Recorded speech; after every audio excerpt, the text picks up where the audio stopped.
Hello everyone, welcome to my channel Telecast TV. I'm Miracle Angala.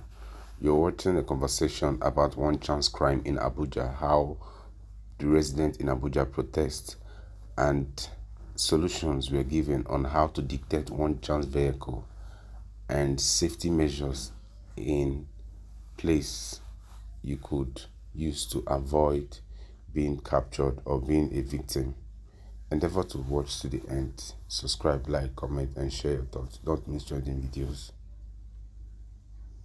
Alarms are being raised across board over the resurfacing of criminals who lure unsuspecting passengers into commercial vehicles to rob, assault, or kidnap them in an operation popularly known as One Chance.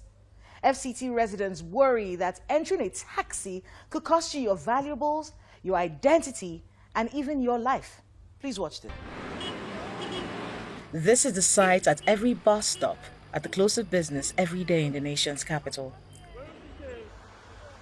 People waiting for taxis, every type of taxi, to take them to their destination. This poor transport situation has been the bane of the existence of FCT residents for years, leaving everyone you see here vulnerable to what is now known as One Chance operators. Many of the taxis these residents board are not registered with any transport authorities. Have you ever faced any One Chance operators? Yes, like 3 times now, from Lugbe to Secretariat. And I have like 2 colleagues who have actually gone through that One Chance stuff, and it's quite dangerous. The transport situation is becoming worse and worse every day. What we enter yesterday is not where we are entering now. So we don't know how the government will intervene, but we just believe on God, because only God interference can help us in this country. Despite the lack of public transportation, security agencies continually warn residents against boarding unregistered taxis to protect themselves from these One Chance operators. One chance of sitting is what is remaining in the vehicle. That is the one chance. And because people will say, check a vehicle. If you see any vehicle, 3 people already, including a woman, because now they operate with 2 women, including a woman sitting at the back, 3 people already at the back, 2 people are in front. Don't enter. Because there's only one chance that remains, and you are the one chance that is remaining. You understand me? Don't enter. Because if you see a taxi, you will know. They have defective plate numbers. If you check the plate number of those One Chance operators, you see their plate numbers are defective. You cannot easily read it. To open their door, you will see the doors can only be opened from inside, not outside. You understand? And many of them are now maybe golf, some of these small vehicles, they use rubber tint to tint the glasses. After operation, they can remove the tint. In the morning, they will put it back because it's rubber. So all these things, what we said, look out for it. One Chance is not like kidnapping. And like I said, One Chance is what you can easily control. I don't subscribe to the fact that people blame security operatives for One Chance. We need to blame people who are not patient enough to board vehicles. There's no city in Nigeria, there's no big community in Nigeria that doesn't have a registered park. But people take things for granted. You don't want to go to park. We are so lazy to cross pedestrian bridges. We don't do it because we are lazy. And we take things for granted because what happens? No. We violate certain things at our own detriment. You don't need to stand by the roadside and flag down a vehicle, or marked vehicle. You flag down the vehicle, you see, as a young lady, you see almost 4 guys in this vehicle. You are the only female passenger in this vehicle. Yet you don't care. You join them to go. One Chance operators, they just watch you. They don't carry arms. It's very rare they carry arms. In Abuja, the notorious crime called One Chance has brought so much pain to residents. Criminals posing as commercial drivers, robbing passengers before dumping them on the side of the road. And these days, the robbery doesn't end there. It becomes a high-speed trap where your very identity can be hijacked. Once inside the taxis, victims are held captive long enough for the gang to force them to unlock their phones, and then using Nigeria's instant loan apps, the criminals take loans in the victims' names. Last year, we spoke to some victims still traumatized by their ordeal. I shouted from the road where I was, area 8, and the car was actually about moving before I shouted and they stopped. So I ran to the vehicle. I said area 8 again. They said, "You have change?" I said, "Yes, I have 500 and it's okay, enter." So there was a guy sitting close to the passenger side. So as soon as I opened the vehicle and entered, he shifted for me towards the other side. The guy in front came up with a knife, a jackknife, and was coming directly to me as if he was going to stab me on my chest. So I was not shouting. The one who shifted for me now tapped me with a gun and said, "Madam, the only thing that will save you here is cooperation. If you don't cooperate, we'll just kill you and push you out and nobody will know." So at that point, immediately he said that, the one that came with jackknife now tied my face, tied my hand, and they bent me over under the back chair where I was, and they covered me. Both of them covered me, and the vehicle was moving. I didn't know where they were moving to, but they grabbed my bag and my phone, and they started asking me questions, my BVN number, my NIN, my account details, and how many banks do I operate, where do I work, what level am I, and all that. The things I saw before, they tied our eyes and our hands and overpowered us and started torturing us, beating us up, and asking us to cooperate. They were saying so many things, that if we don't cooperate, that they would send us to Baba, then Baba house, and Baba will use our body for rituals. They will use our organs, stuff like that.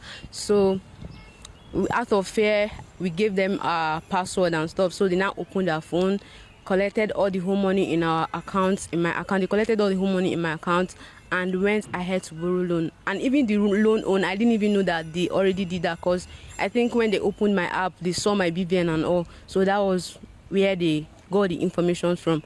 At the time, the FCT police insisted that prevention is the first defense. What we are doing in the rush hour now, we have bus stop policing strategy. The moment people are closing from work, we have our plainclothes operative and patrol team positioned around bus stop. What we want to appeal to people is that they should try as much as possible to use designated bus stops where they bought vehicle. When you see people standing alone looking for fast vehicle, they fall into the hands of this criminal. And this is the challenge we're having. However, in a city with no clearly marked transport system, how many people know where these designated stops are?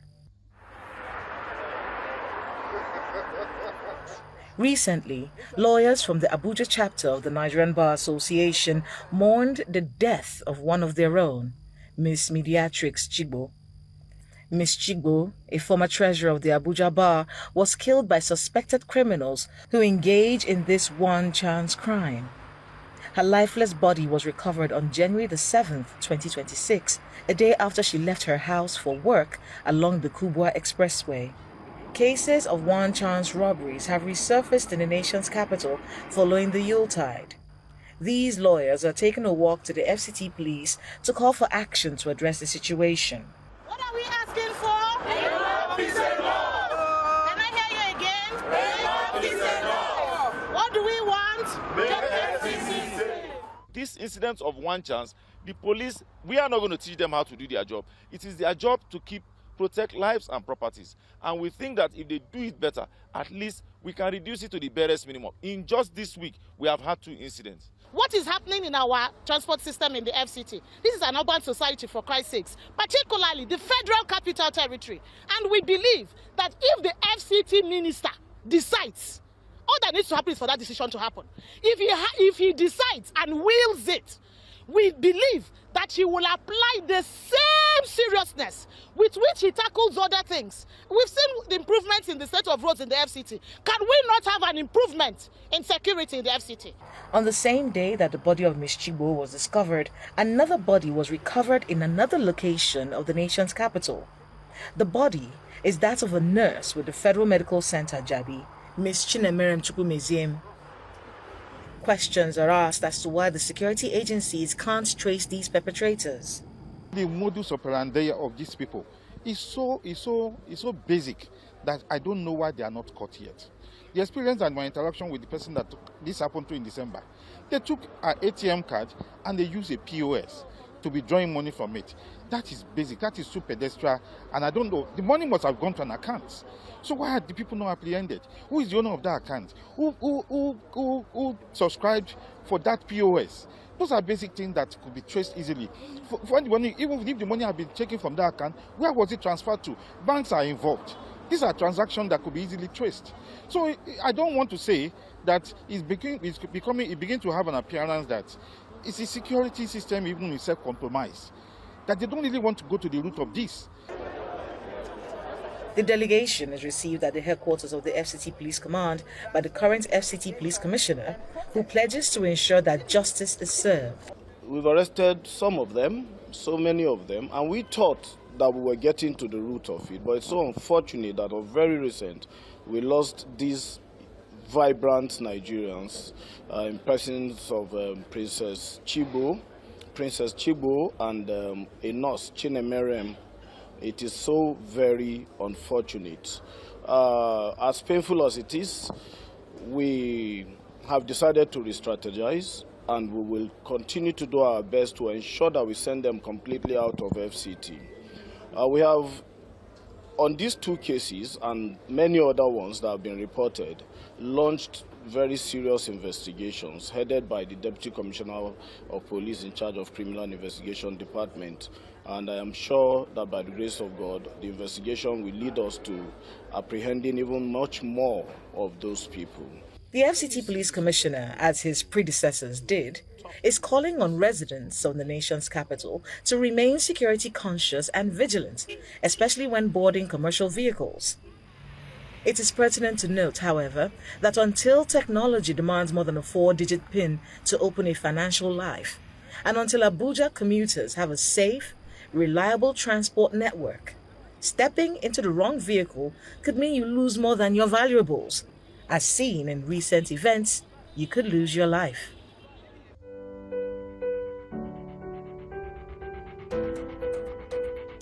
My guest tonight is Dr. Peter Olumuji, the FCT Administration's Secretary, Command and Control Center.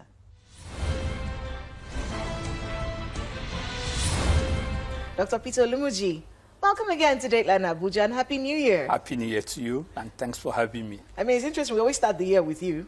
Can you just imagine? Because you start off the year while everyone is busy doing Christmas and New Year's. We know that you're busy checking crime and criminality in the FCT. How has it been covering the FCT during the Yuletide, and what operations do you have ongoing? Yeah, during the Yuletide, it has been a successful one because there was this heightened apprehension that the Yuletide season will come with a lot of security threats, and the Minister of the Federal Capital was particular about ensuring that people celebrate the Yuletide season safe and secured.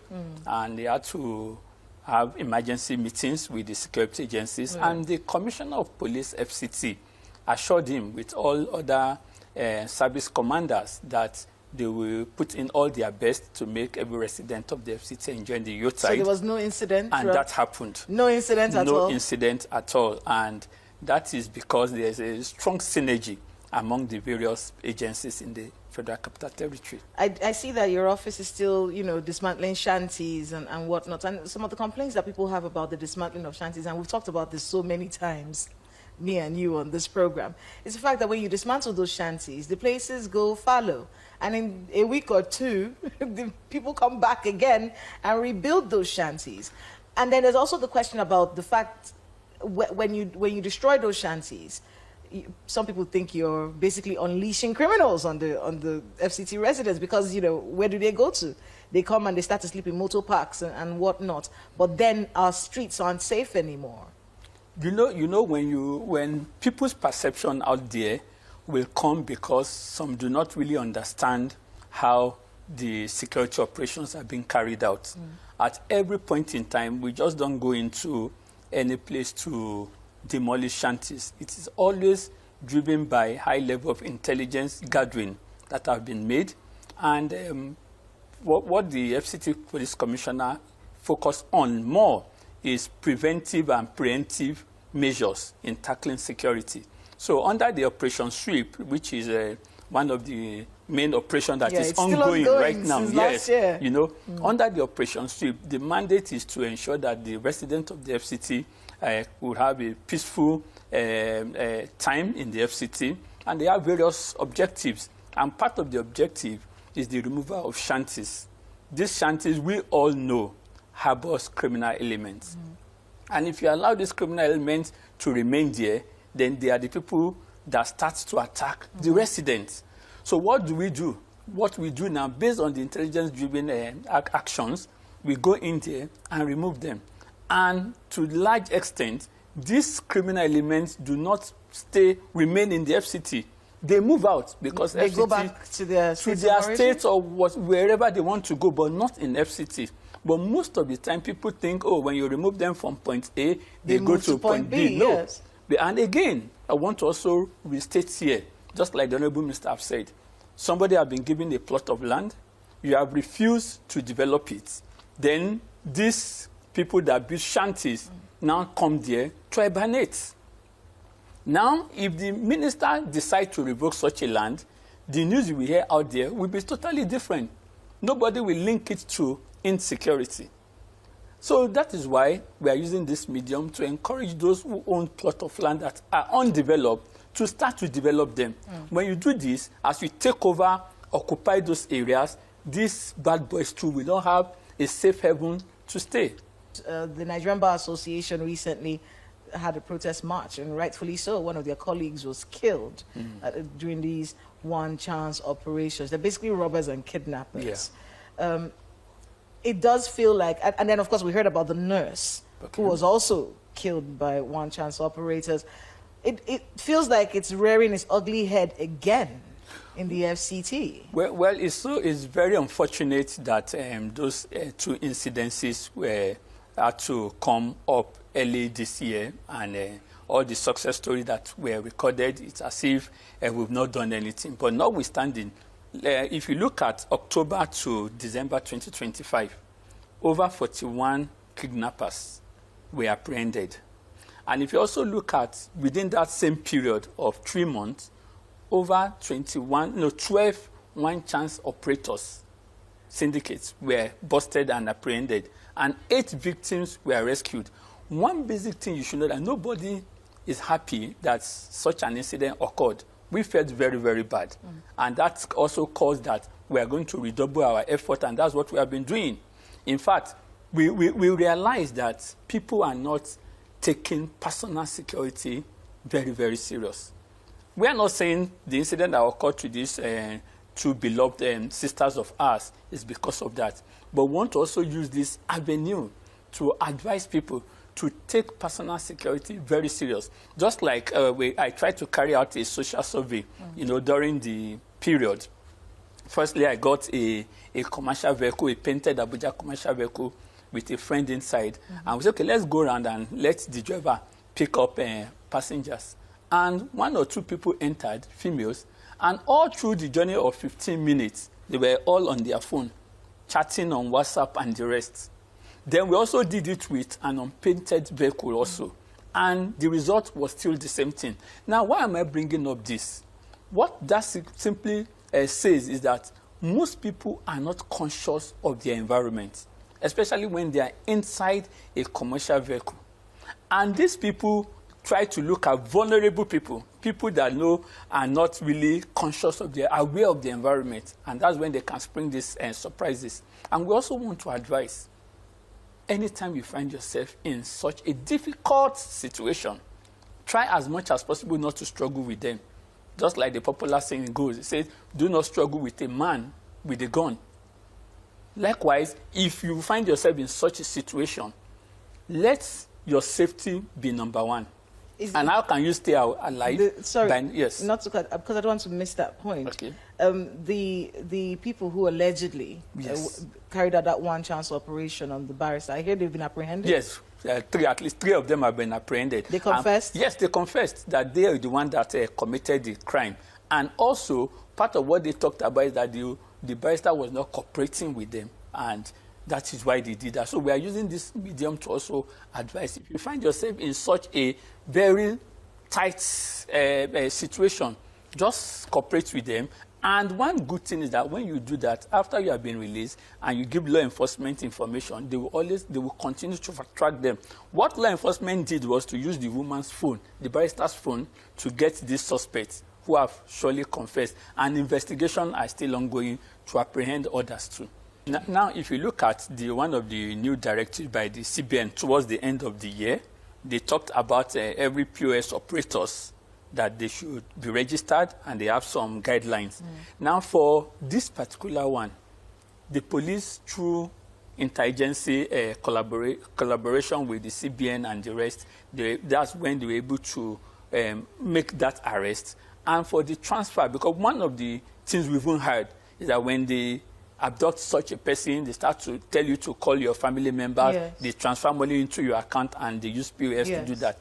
Part of the investigation ongoing is to unravel those accounts that the money went to. And that's not what I'll be talking about here right now. And again, we should know that under the FCT Police Command, we have this special crack squad called the Scorpion Squad. Yes, They are an elite squad that have been doing a wonderful job. And if you also look at the anti-kidnapping team, you know, they've also been doing a very wonderful job. I mean, it's fantastic, all the work, and you are correct. These teams have been working very hard, but as we wrap up, you know, and maybe you can speak to this, as long as we don't have a functional transport system in the FCT, as long as it's not as coordinated as it should be, people are going to be entering along. Or at least what people call along. And most of these one-chance operations happen with along vehicles. Yes, and mostly it is the women that always fall victim. It's because you've been standing in an inconvenienced place, inconveniencing position for a while, you're not comfortable and you want to go home, it's getting late, and you don't have actual buses that are coming to pick people up. It's always some makeshift arrangement. That particular transportation issue, if it's not sorted in the FCT, no matter how many squads you have, this along matter and this one chance operation thing, is it ever going to be stopped? No, part of what we are focused on under the operation sweep is to dismantle illegal motor parks. The Transportation Secretariat is also trying to see how they can provide more bus stops closer to the people. But again, you cannot have bus stops everywhere. Even in other climb, you don't have that. But you have them at designated. It's the buses. Yes, is not the terminal. I'm coming. It's the buses themselves. I'm coming. The Transportation Secretariat of the FCT administration, they are working very, very hard in providing a template that will be more organized for the FCT residents. And that is coming up very soon. But one thing I should advise our people, when you are going out there to board any vehicle, be conscious of yourself. Use of cell phone when you are approaching or inside. Be conscious of your environment. That is what is called personal security. And remember, when we all play our own role too, it's called collective responsibility. You help the security agencies as they do their own work. There's a number, isn't there? Yes, the police control room number. Do you have it by heart? Yes. Okay. What's the police control room number? 080-3200-3913. So if you find yourself in any situation, just call the FCT control room number. And within less than 5 minutes, there'll be a response team there. Well, Dr. Peter Olumuji, I want to thank you very much for making out the time to be with us on Dateline Abuja, and good luck with all the work I know you have ahead of you. It's my pleasure. Thank you.